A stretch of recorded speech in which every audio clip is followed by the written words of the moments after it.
So, hello mga Jay. Naaabot ang mga taga-health center diri mga Jay kay mao naman gyud ni ilahang obligasyon every month.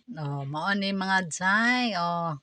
Gina-check na nila ang pila ang height o pila ang timbang sa bata o pila na pud ang kuan basta kay mao ni ang ganap namo karong adlaw nga naunsa na ni ang akong anak partigyong hadlo ka mga Jay abi niyag na nga unsa biniyag unsaon siya kay putigyon niyang kalamatay hilak mga Jay sus baw lang yun ni akong anak ug asa ni ibutang mura manig taga bukid mga Jay ay grabe yun niyang lumpat kay hadlok gyud siya basin unsaon siya ingon ani ba pud kaha ninyo ang mga anak mga Jay sus pastilan paita gyud.